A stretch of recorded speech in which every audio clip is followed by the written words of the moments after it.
Terima kasih sekalian yang sudah hadir di kuliah ya untuk mata kuliah mekanika kekuatan bahan 2.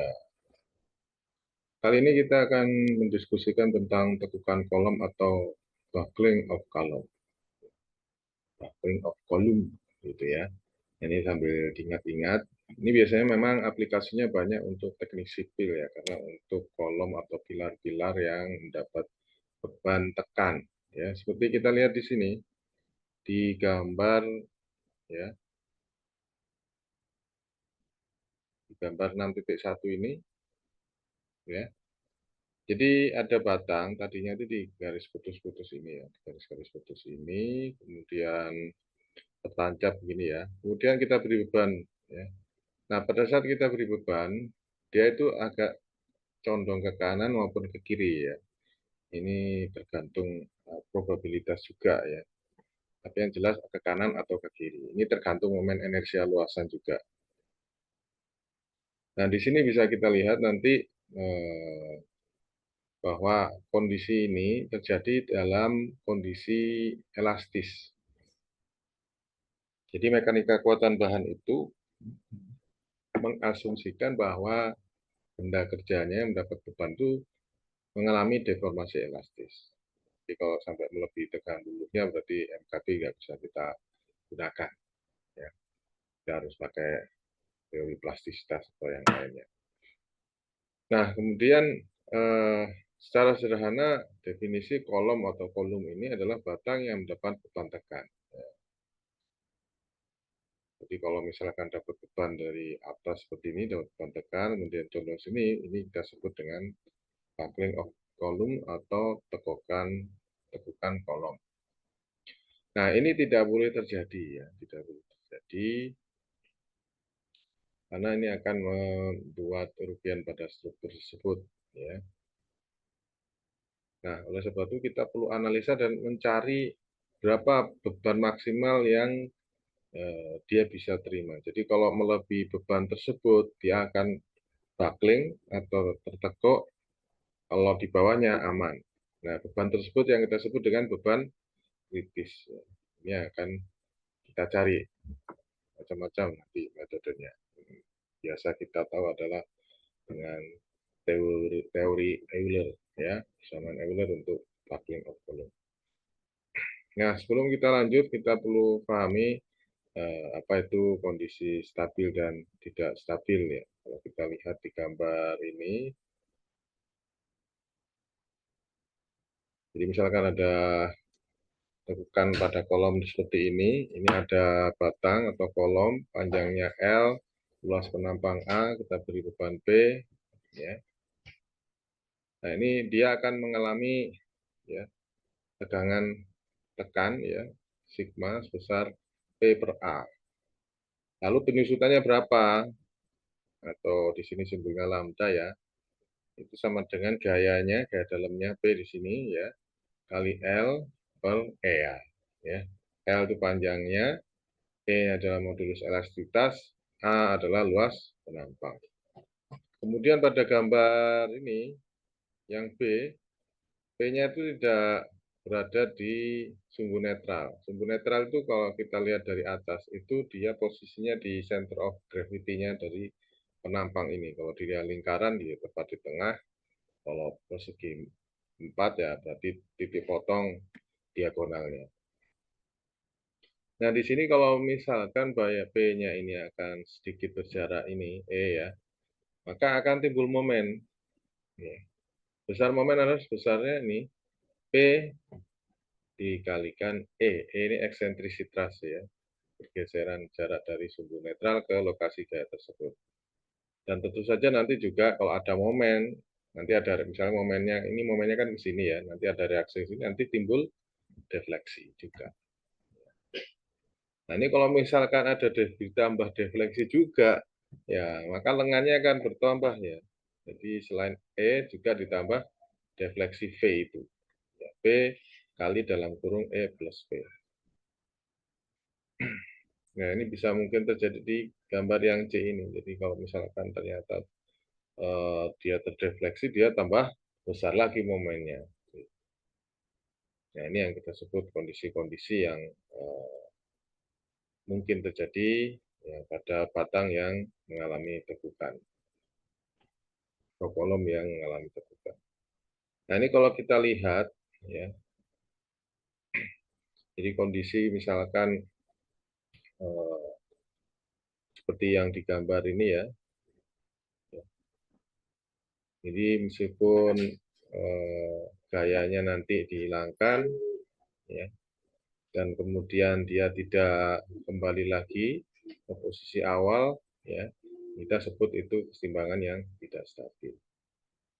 Kalau ini kan misalkan kita beri beban B, kemudian kita hilangkan, dia akan posisi tetap tegak seperti ini.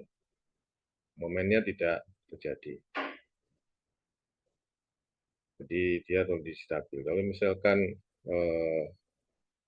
misalkan kita beri gaya yang ada eksentrisitas sampai timbul momen dan sebagainya, ya kita sebut menjadi kolom yang tertekuk, dan kondisi ini yang kita sebut kondisi kesetimbangan yang tidak stabil. Nah, di sini bisa kita lihat kalau diilustrasikan dengan gambar yang lain, misalkan ada bola yang berada di lantai. Lantainya ada yang cekung seperti ini, ada yang datar, ada yang cembung. Nah, bola ini punya massa, dia mengalami percepatan gravitasi G kecil ini sehingga dia mengalami gaya berat sebesar M dikalikan G. Nah, kalau pada posisi seperti ini, dia akan mengalami kondisi stabil ya, karena dia walaupun dia bergerak begini, nanti akhirnya dia stabil di lembah yang paling bawah, ya, posisi paling bawah, karena dia cekung. Kalau kondisi yang di sini, ya selama dia posisi di mana, geser terus dia diam, karena ada gaya gesek, setelah kita dorong ke kiri maupun ke kanan, dia akhirnya diam di situ ya. Itu kita sebut kesetimbangan netral. Nah, kesetimbangan yang stabil bisa seperti ini ya.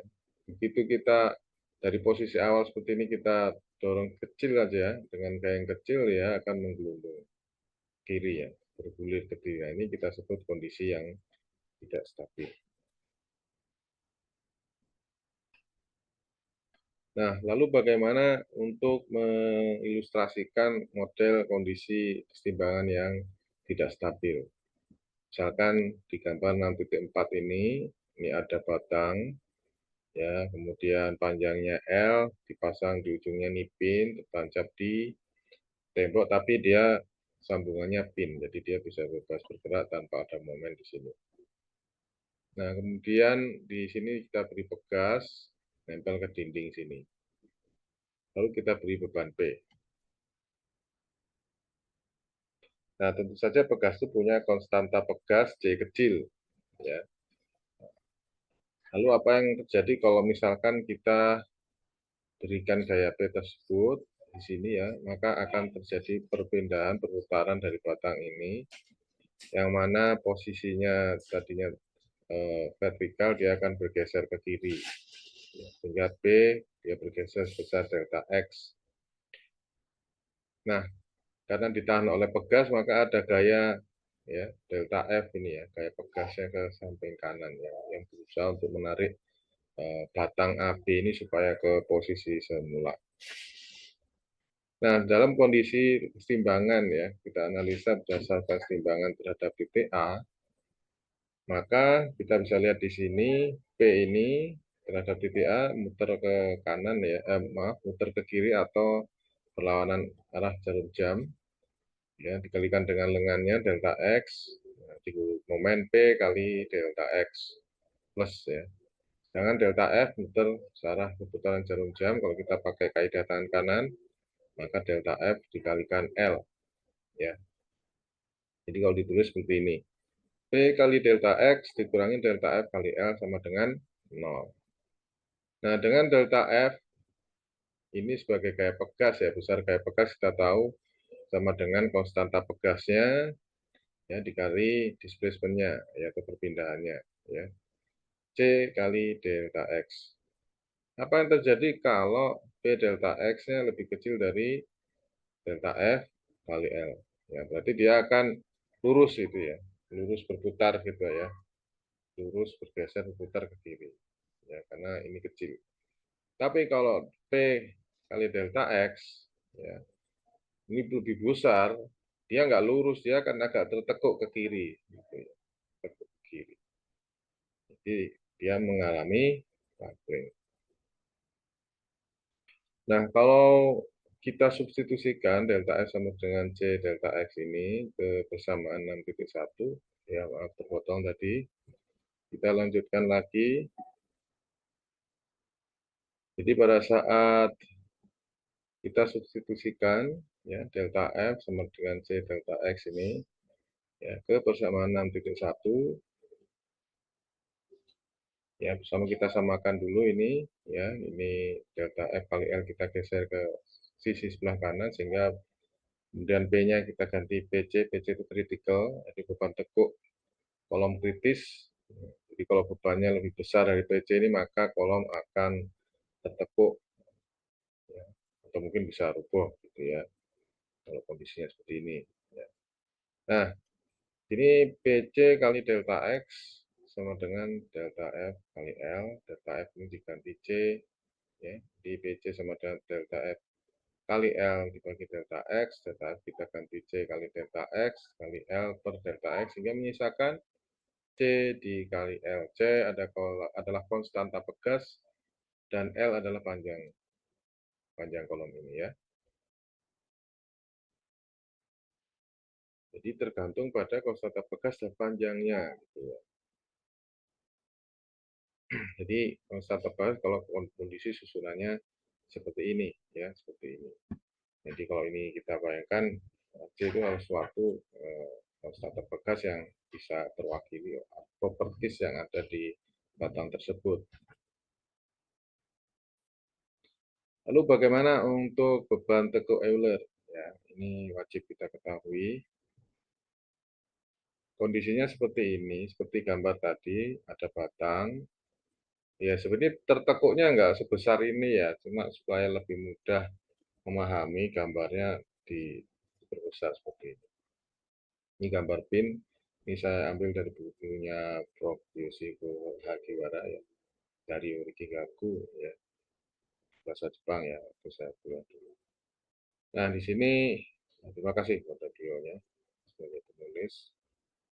Jadi batang ini eh, mengilimi ujung sambungan pin ya, di lantai sini. Kemudian di ujung ini juga pin, kemudian ada tumpuan roll yang bekerja di kanan kiri dinding di sini. Jadi kalau misalkan kita tekan, dia posisinya tetap di sini, tidak geser kanan kiri, tetap lurus sama seperti ini. Jadi kondisi awalnya bisa kita lihat seperti garis putus-putus ini, kemudian ketika kita beri beban P ya di titik B ini, dia akan tertekuk ya, tertekuk. Nah, misalkan posisi dari titik A ke titik C kita potong ya, ini jaraknya X, maka diagram benda bebasnya akan seperti ini.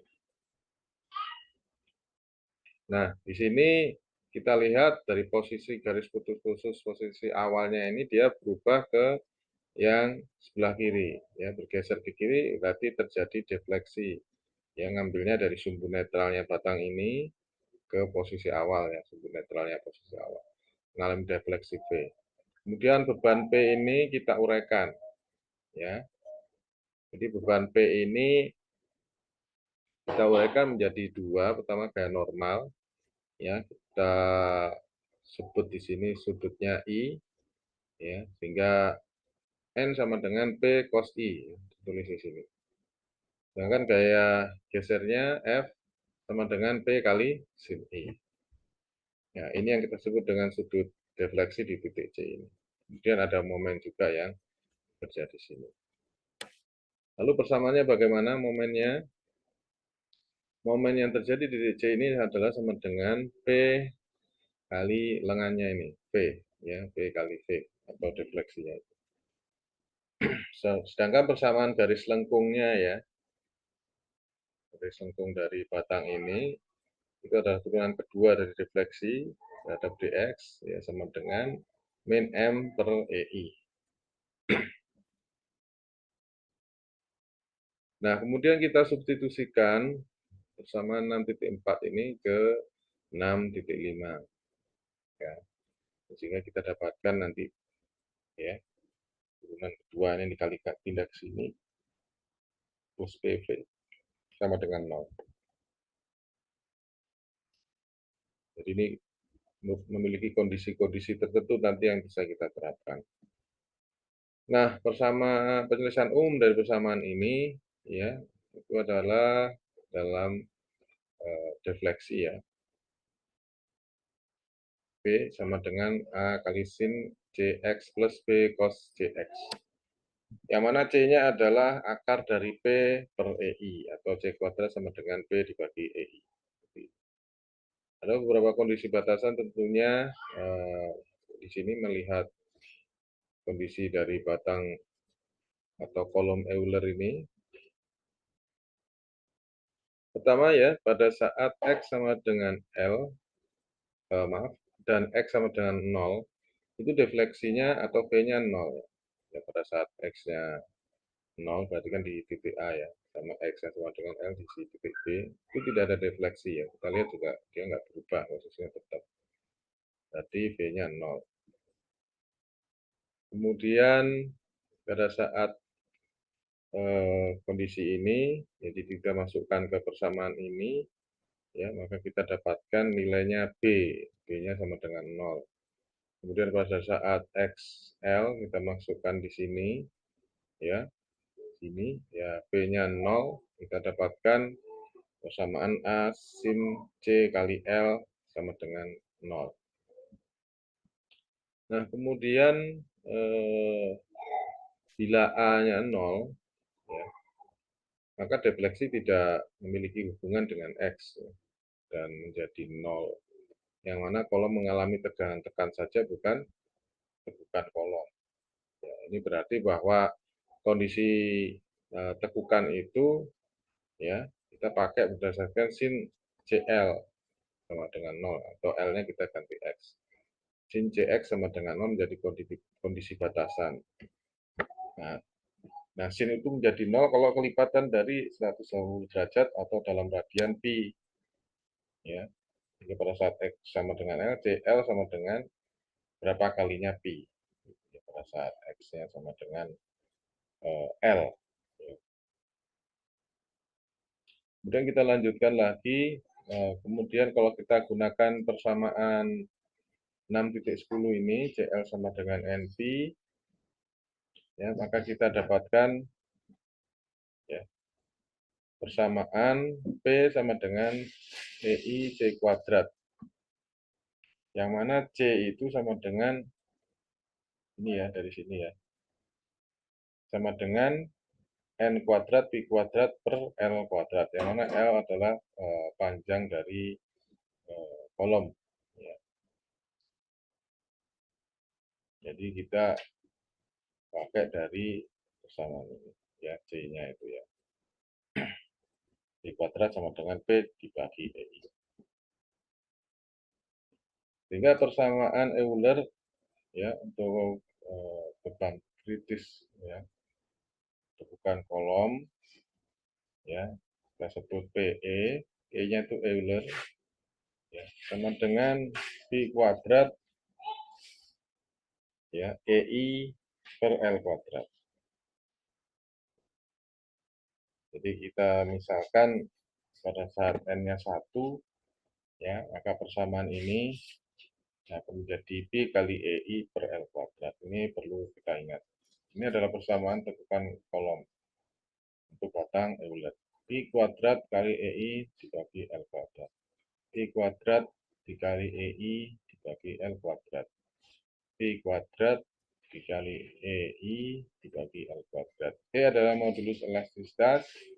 I adalah momen inersia luasan. Ya, dan energi luasan dari batang tersebut.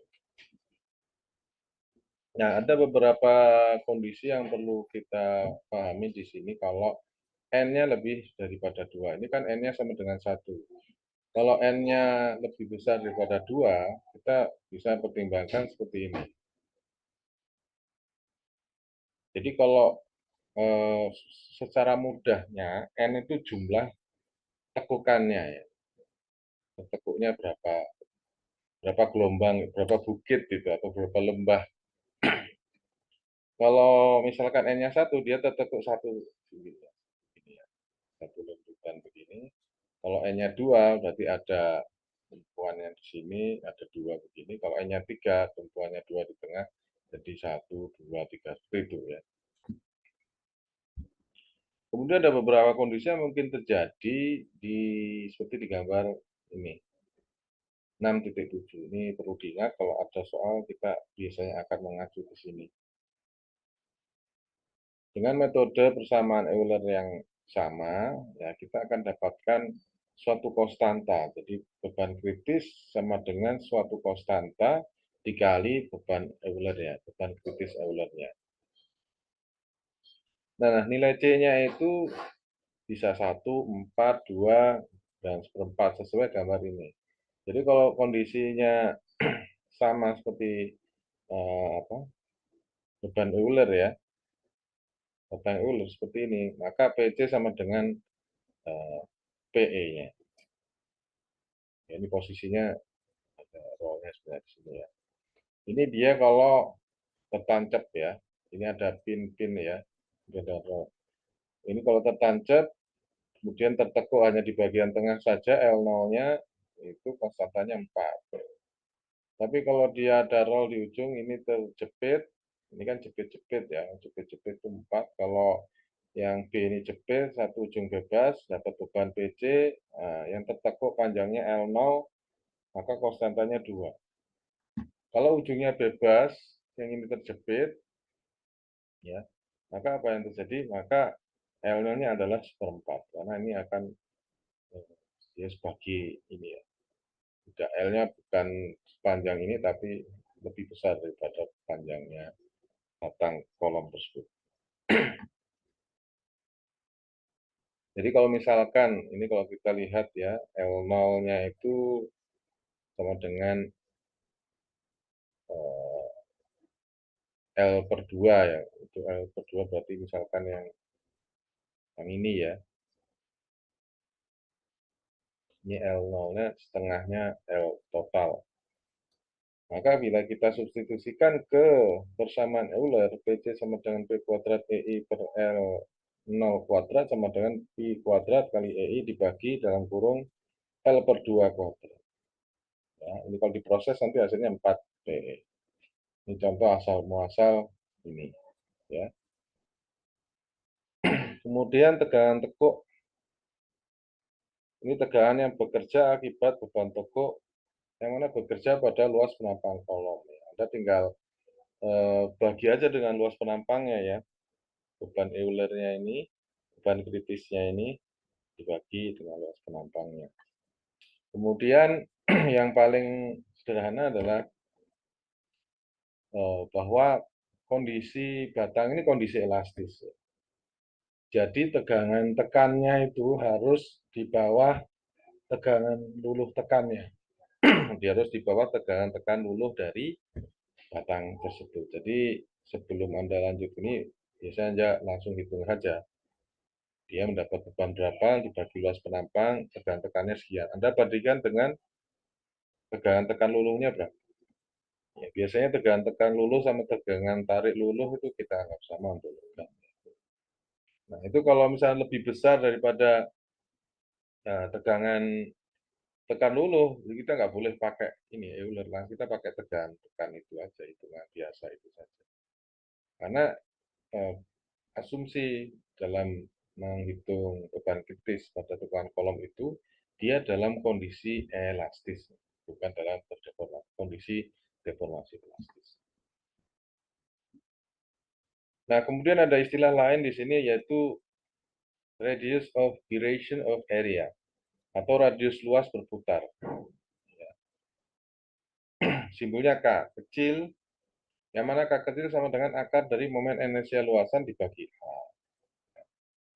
Lalu dengan pernyataan lain, momen inersia luasan itu sama dengan A, ya, luas penampang dikali K kecil kuadrat.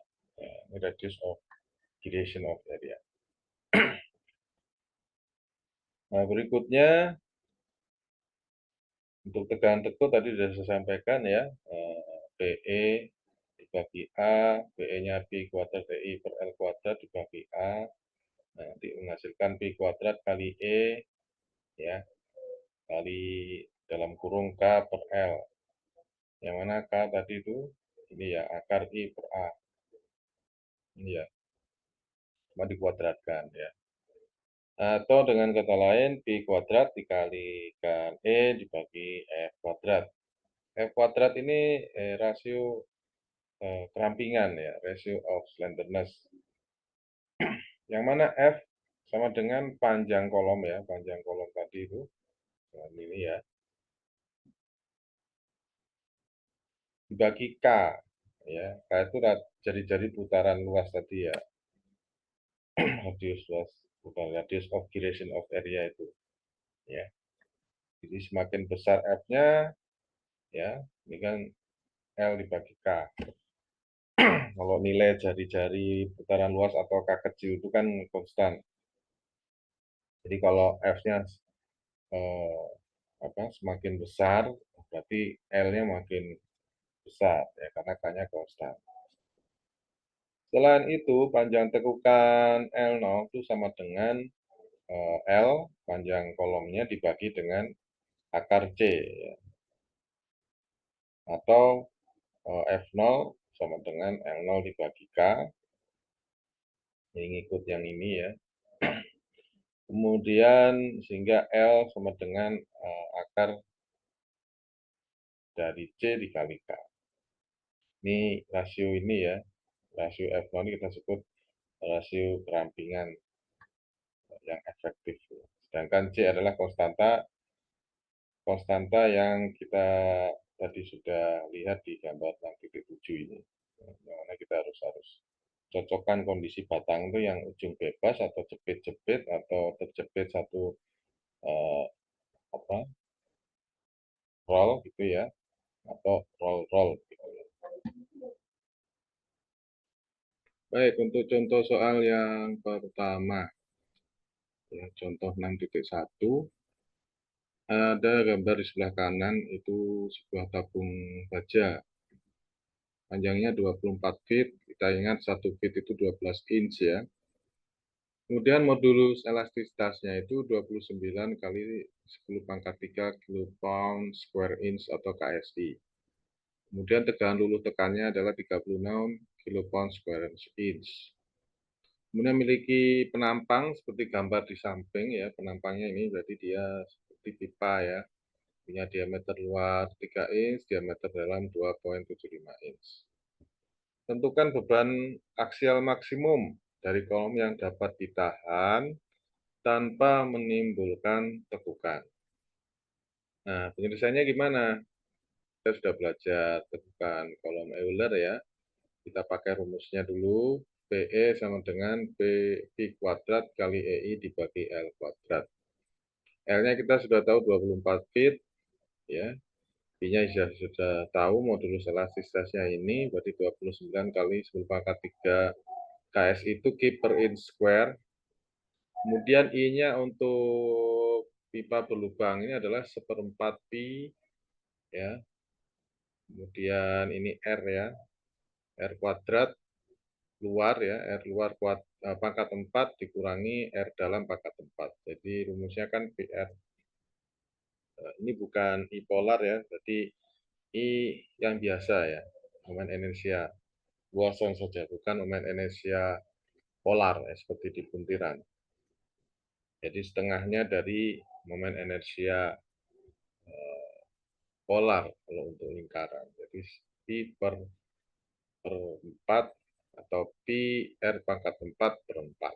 Kalau momen inersia polar dari lingkaran itu pi R pangkat 4 per 2. Kalau dia berlubang seperti ini, pi R luar pangkat 4 dikurangi R dalam pangkat 4 dibagi 4. Kemudian satuannya kita samakan semua karena KS ini kilopound square inch, jadi satuan panjangnya kita pakai inch semua. Jadi L-nya itu 24 inch, nah maaf 24 feet ya. Kita jadikan inch dengan mengalihkannya 12 inch per feet. Nah, lalu kita kuadratkan. Kita temukan hasilnya 64,5 kip atau kilopound. Ya, ingat satuan beban itu kip. Jadi jangan sampai satuannya beban itu Newton per meter persegi atau apa PSI, ya itu salah nanti ya. Jadi tolong diperhatikan satuannya ditulis saat menghitung, ini sama dengan 64,5 kip. Kemudian gaya ini menimbulkan tekan rata-rata berapa? Ya, kita tinggal hitung. Ini kita pakai PE-nya 64,5 kip dibagi luas penampang. Luas penampang dari pipa ini adalah I dikali jari-jari luar kuadratkan dikurangi jari-jari dalam kuadratkan. Hasilnya 14,3 kilopound square inch. Sini kita lihat bahwa tegangan luluh tekannya 36 kilopound square inch, tegangannya ini 14,3 kilopound square inch. Ya, karena nilai tegangan tekan dari kolom ini, ya, Eulernya ya, tegangan Eulernya ya, lebih kecil dari tegangan luluh tekannya 36 kilopound square inch, maka kita bisa gunakan bersama Euler karena dia tidak terjadi deformasi plastis. Tapi kalau misalnya Anda hitung ternyata melebihi tegangan luluh tekannya, kita nggak boleh pakai ini. Maka beban kritisnya kita pakai beban berdasarkan tegangan luluh tekannya. Ini contoh soal yang pertama. Untuk yang kedua, bisa kita lihat di sini.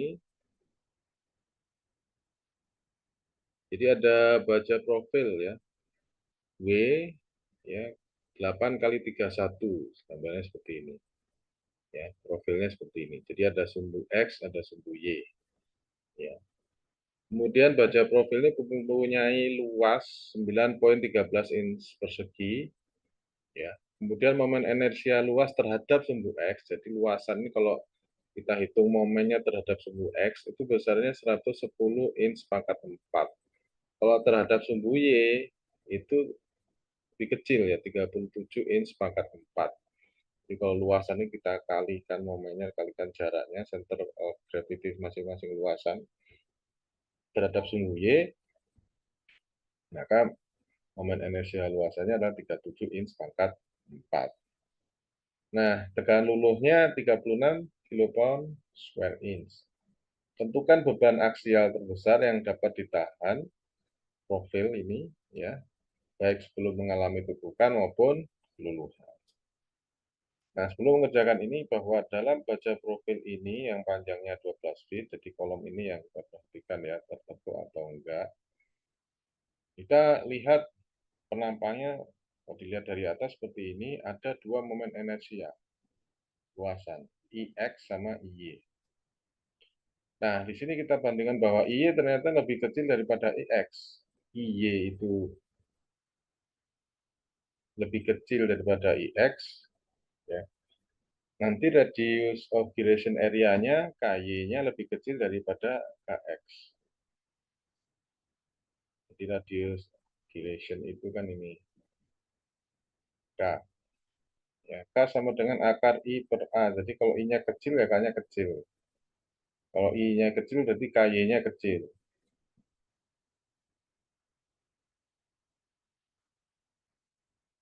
Kalau KY lebih kecil daripada KX, maka tekukan akan terjadi dengan sumbu putar Y. Ya, jadi nekuknya nanti ke arah keluar kita ini, ke arah ke sini atau menjauh kita, tegak lurus dari gambar ini tekukannya. Mengarah ke kita atau menjauh kita, tegak lurus dari gambar, sesuai dengan sumbu Y-nya. Nah, oleh sebab itu, maka kita pakai IY, gitu ya. Yang IY kita pakai karena dia lebih kecil, radius gyration-nya tentu akan kecil, maka perputarannya dia akan terjadi terhadap sumbu Y, tidak ke sumbu X, karena lebih kaku di sini ya.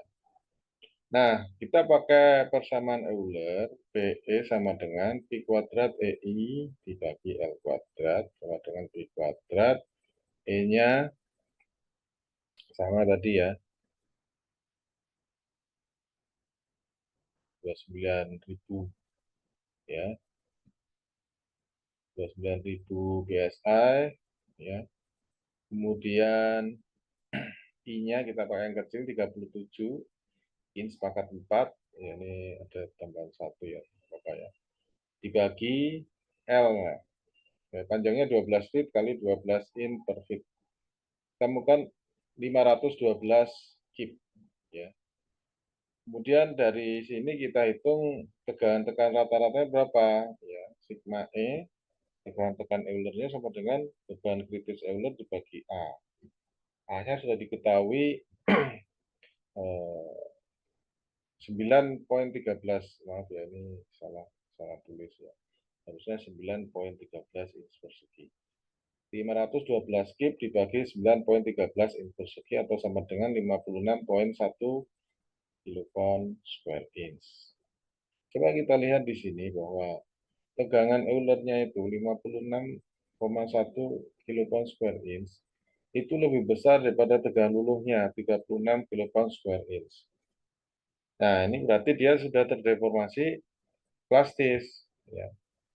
Kalau sudah terjadi deformasi plastis, persamaan Euler ini, penentuan beban kritis berdasarkan persamaan Euler ini tidak bisa kita gunakan.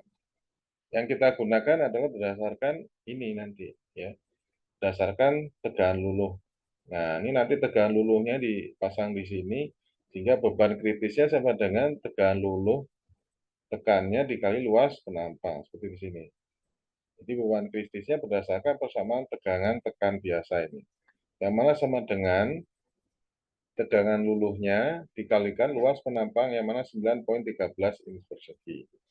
Maaf, ini belum di superscript. Hasilnya 329 kip. Nah, ini yang kita gunakan. Kita gunakan untuk menentukan beban kritis untuk struktur ini. Nah, berikutnya kita akan masuk pada persamaan kolom yang berdasarkan hasil eksperimen. Ya. Jadi tekukan juga terjadi pada batang kolom yang panjangnya itu ya antara pendek dan panjang sekali. Nah, untuk batang pendek ini tidak terjadi tekukan namun tekan-tekan, sedangkan untuk batang panjang terjadi tekukan dan persamaan Euler berlaku. Sedangkan untuk batang-batang yang sedang itu terjadi tekukan juga, yang mana bisa diklarifikasi dengan eksperimen. Yang mana di sini ada 3 macam, ya. Ada persamaan Rankine, ya. Kemudian ada persamaan Tetmayer dan persamaan Johnson. Nah, bagaimana dengan persamaan Rankine? Ya, jadi kita berdasarkan tegangan tekuk. Jadi nanti ngitung tegangan tekuk, baru nanti Anda kalikan dengan luas penampangnya, kita dapatkan beban kritis tekuk untuk persamaan Rankine.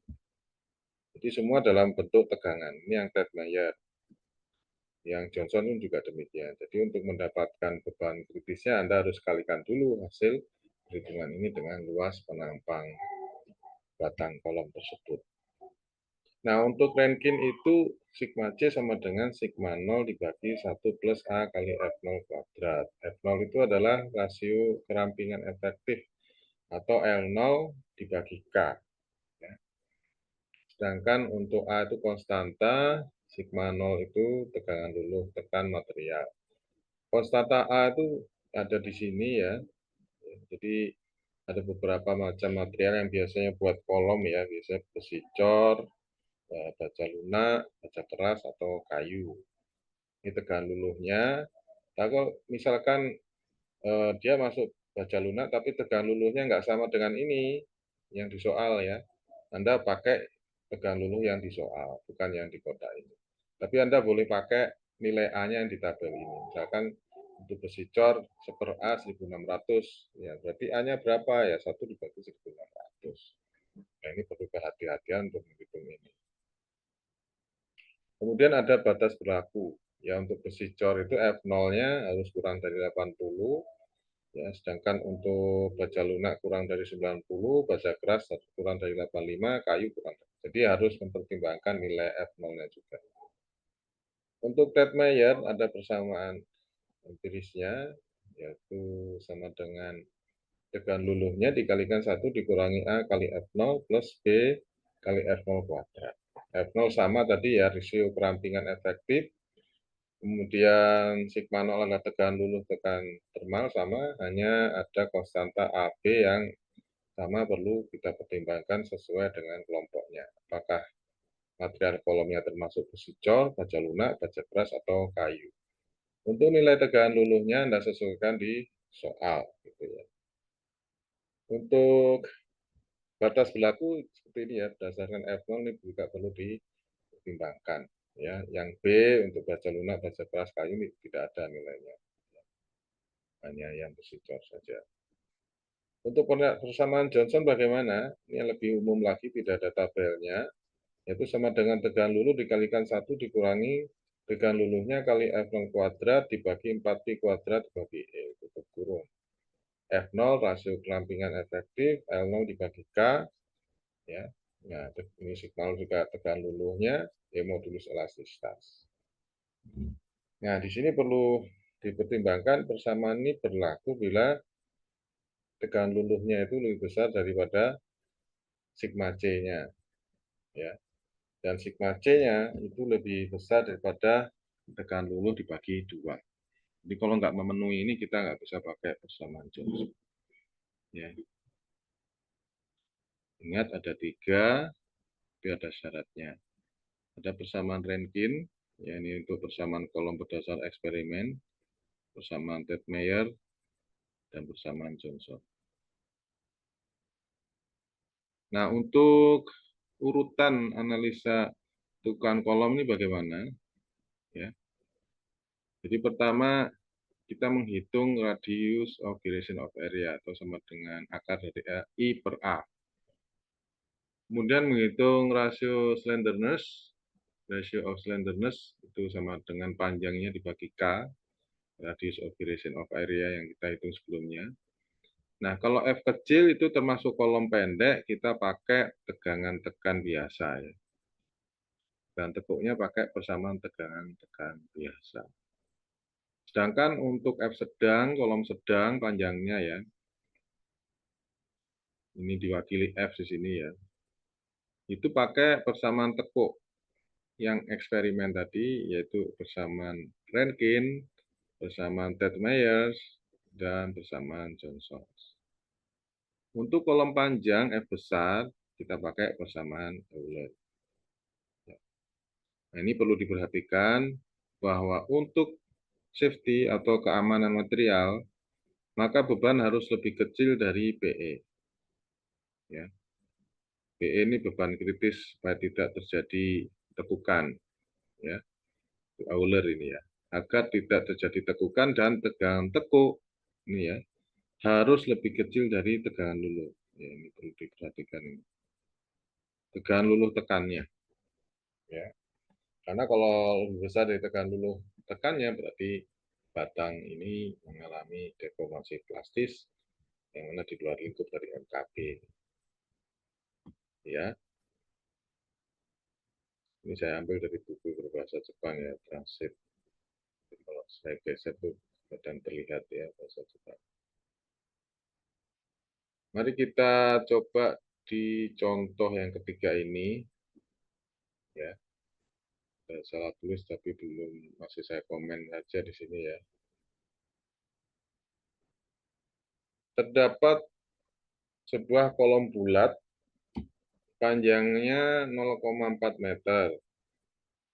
Ya, diameter ini diameter ya, bukan jari-jari ya. Diameternya 40 mm. Salah satu ujungnya dicekam tetap dan ujung lainnya bergerak bebas, di mana gaya tekannya bekerja di situ, di ujung yang bebas itu. Material adalah baja karbon rendah atau baja lunak dengan tegangan luluh tekan 235 MPa, modulus elastisitas 206 GPa, dan kita diminta menghitung dan membandingkan tegangan kritis dari hasil perhitungan dengan persamaan Euler, Rankine, dan Tetmayer. Kalau di contoh ini kan menghitung tegangan kritis. Nanti di soal untuk evaluasi nanti Biasanya saya tanyakan beban kritisnya. Jadi Anda tinggal kalikan aja tegangan kritis sesuai persamaan masing-masing itu dengan luas penampangnya. Anda akan mendapatkan beban kritisnya. Perlu diperhatikan untuk mengerjakan soal kolom harus tahu kolomnya kondisinya bagaimana. Ini yang saya highlight kuning.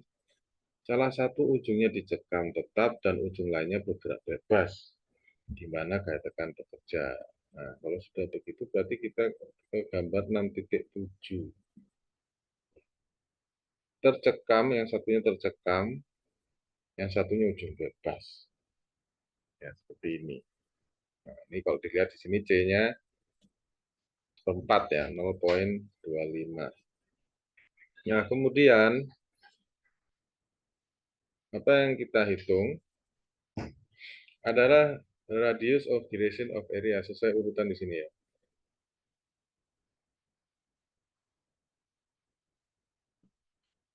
Sama dengan akar I per A ya. Di BD pangkat per 4 dibagi BD kuadrat per 4. Hasilnya nanti sama dengan D per 4 diameternya 40 mili dibagi 4 sama dengan 10 mm. Nah, kemudian kita tadi sudah lihat ya kalau C-nya seperempat di gambar 6.7. Untuk menghitung F0, F0 sama dengan N0 dibagi K sama dengan L dibagi akar C kali K.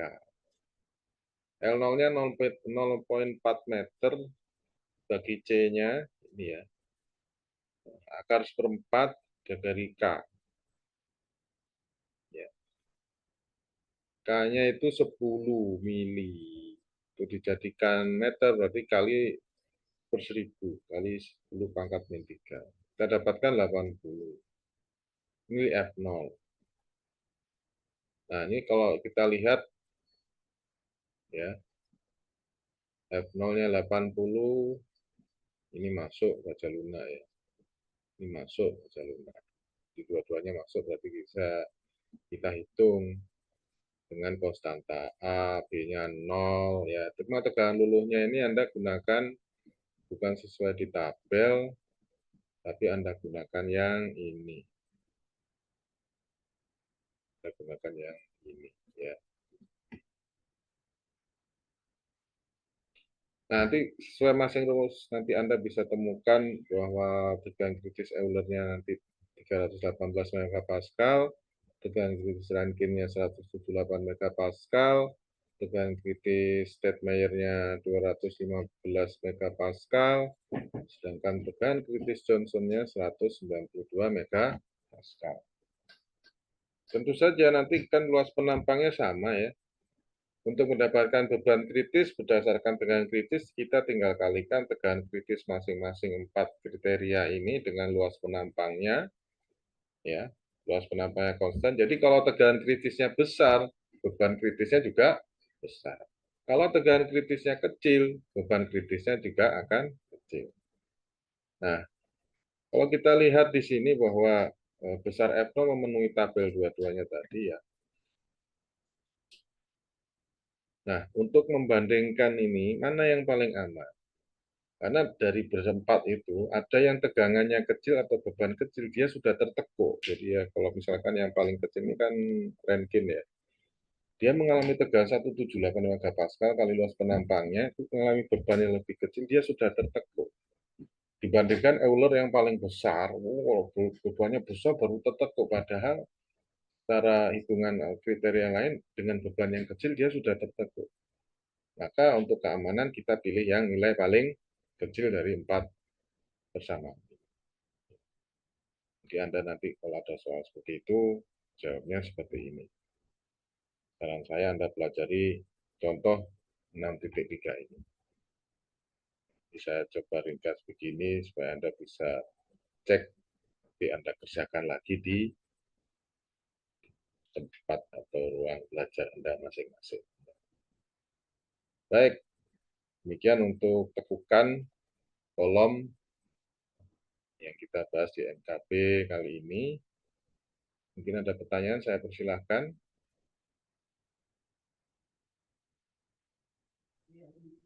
Izin bertanya, Pak. Ya. Untuk mengetahui nilai F-nya itu kecil, sedang, atau besar itu patokannya apa ya, Pak? Jadi panjangnya ini ya, panjangnya. Jadi kalau misalkan masuk di tabel ini, sebenarnya tiga persamaan ini kan untuk batang yang panjangnya sedang. Kalau panjangnya panjang itu berarti Euler, kalau pendek kita pakai rumus dekat-dekat. Ini kan ada F0, F0 itu kan kita hitung tadi, kalau masuk di sini, salah satu masuk di sini, tadi kan 80 ya nggak salah ya, ini kan masuk ya, masuk di tabel sini sama sini. Oh berarti dia masuk termasuk apa namanya, eh, batang yang panjangnya sedang. Itu Mas Altaf.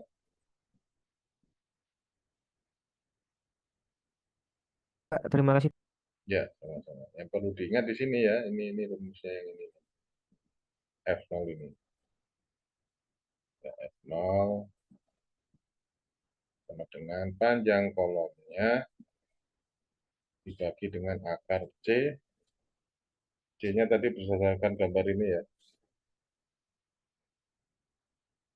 Kalau dia sempit ujung bebas, ya C-nya 0,25.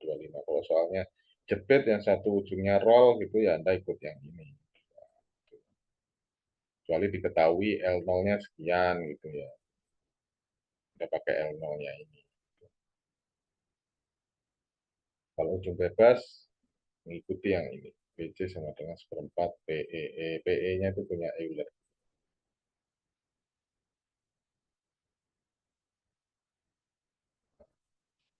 Ini panjangnya tadi ya, panjang kolom bulat, dia C-nya seperempat tadi ya, dia dikalikan K ini. K itu akar I per A. Kalau dia sama lingkaran ya, nanti D per 4 ini udah jelas langsung terus jadi D per 4 kalau dia sama lingkaran. Itu kalau ini untuk penampang lingkaran yang kecil ya. Kalau berlubang Anda hitung-hitung sendiri nanti nggak sama dengan ini. Silakan ada yang lain pertanyaan saya persilahkan. Mas Rizik,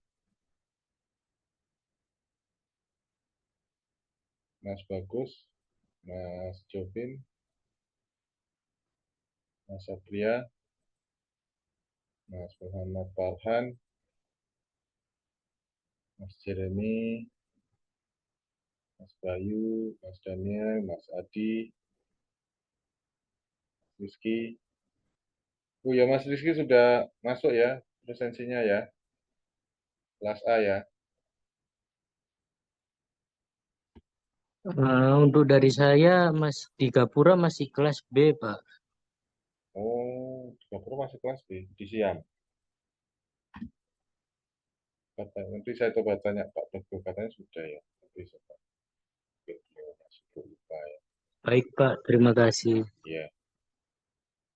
Oh ya satu yang eh, lewat. Jadi nanti misalkan ada soal ya seperti ini. Jadi bukan sebenarnya tapi gabungan dengan soal yang sebelumnya. Jadi saya menyebut di soal misalkan sebuah baja profil W8 kali 31. Nah, Anda harus cari di PDF yang ke-6. Saya coba buka PDF yang 6 ya. W8 kali 31 ya tadi ya. Structural shape. Nah, ini W ya. W24, W14. W itu bentuknya seperti ini, profil I ini ya. Nah, ini sudah saya beri tanda ini. Jadi bentuk profilnya seperti ini, kodenya itu W. W itu maksudnya wide flange sections or W shapes. Wide shapes maksudnya. Cuma lebarnya arah arah vertikal ya. D-nya lebih besar daripada itu. 8 kali 31. Nah, ini 8, D-nya itu 8. Dalam inch, 8 inch D-nya. Nah, kalau kita cari di sini, yang diperlukan I-nya kan, IXX ya. IXX-nya itu 110, inch pangkat 4. Kemudian YY, IYY-nya, jadi momen inersi luasan terhadap sumbu X itu IXX ini, X-axis untuk yang momen inersia luasan terhadap sumbu YY yang ini, terhadap sumbu ini. Itu besarnya adalah 37,1 inch pangkat 4. Jadi kalau misalkan saya buat soal W12 kali 16 ya, Anda cari, oh ini IX sekian. Luasannya yang mana ya? Ini luasannya. Sudah langsung jadi ya. Dengan catatan nanti waktu Anda pengerjaan di lapangan, waktu bikin konstruksinya ya harus sesuai ini ukurannya. Ya, kadang nggak sesuai. Ini harus diameter, maaf, nilai yang sebenarnya ya, A yang sebenarnya. Ya, ini ada width-nya berapa, thickness-nya berapa, harus sesuai dengan ini. Kadang kita beri kode ini ternyata ukurannya lebih kecil. Ya, itu sering terjadi seperti itu. Nah, itu yang bisa menjadi salah satu penyebab kegagalan dalam suatu struktur. Itu ya. Bisa dipahami ya ini ya. Jangan lupa membuka yang PDF 6 tentang struktur shape.